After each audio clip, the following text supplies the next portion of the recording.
আসসালামু আলাইকুম। আজকে ছোট্ট একটা রেসিপি নিয়ে আসলাম। আটা মানে রুটি দিয়ে ডিম আলুর চপ বানানো হবে। ওই আটাকে পানি দিয়ে গোনা হচ্ছে। এই দেখুন কি সুন্দর করে ডো তৈরি করছে। ডো তৈরি করা হলো পরে এই যে আটা মারা হয়ে গেছে, কি সুন্দর একটা ডো তৈরি হয়েছে। এখন আলু আর ডিম ছিলে চাটনি বানাবো। প্রথমে ডিমটা ছেলানো হচ্ছে, বেশি না, একটা ডিম দিয়েছি মাত্র। এই তো হয়ে গেছে ডিমটা ছেলানো। এই দেখুন ডিমটা রেখে দিলে কি সুন্দর, একদিকে সিদ্ধ বেশি হয়েছে একদিকে কম হয়েছে। এখন আলু ছিলাচ্ছে। এই দেখেন কি সুন্দর আলুগুলো ছেলানো হয়ে গেল। এখন এটা বলেন তো দাদা, কি ওই যে আলু আর ডিম যে ভর্তা বানানো হবে, ওটা মরিচ কুটা হচ্ছে, শুকনো লঙ্কা ভাজে কুটতেছে দেখছেন। এই যে আন্ডা পাতার জন্য পেঁয়াজ নিয়েছি, স্বাদ মতো লবণ দিয়ে নিয়েছি, লঙ্কার গুঁড়ো দিলাম,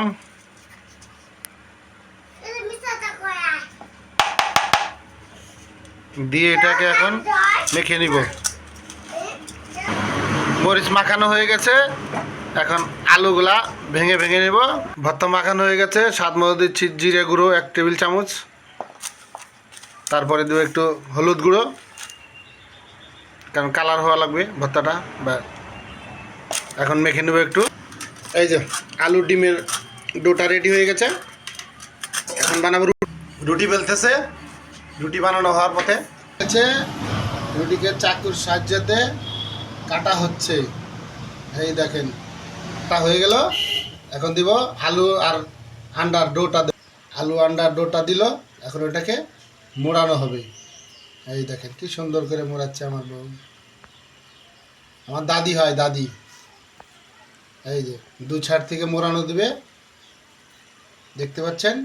এটা হবে আলু আন্ডার চপ, যা হয়তো দোকানে আপনারা কোনো দিনও খেতে পারবেন না। এটা বাড়িতে বানিয়ে বোন বা মা বা বউ, দাদি, যেমন আমার দাদি আছে, ইনি বানিয়েছে। এই দেখেন কি সুন্দর করে মোড়ানো হয়ে গেল। এখন ওইটাকে উল্টাও, উল্টে দিয়ে ভালো করে আটকে চেপে চেপে আটকে দেবে। একটু জল দাও, একটু জল দিয়ে সুন্দর করে আটকানো দিয়ে দেওয়া হয়ে গেছে।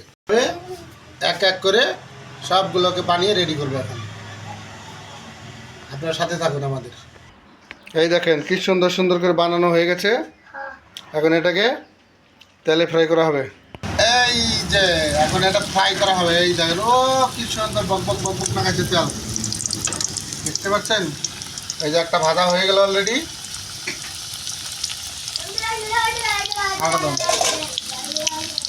লাল লাল করে ভেজে নেব, একদম লাল লাল করে।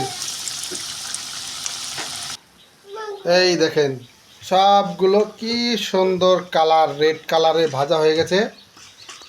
এখন এখান থেকে একটা বাচ্চাকে পরিবেশন করে দেখাতে হবে। বাংলাদেশে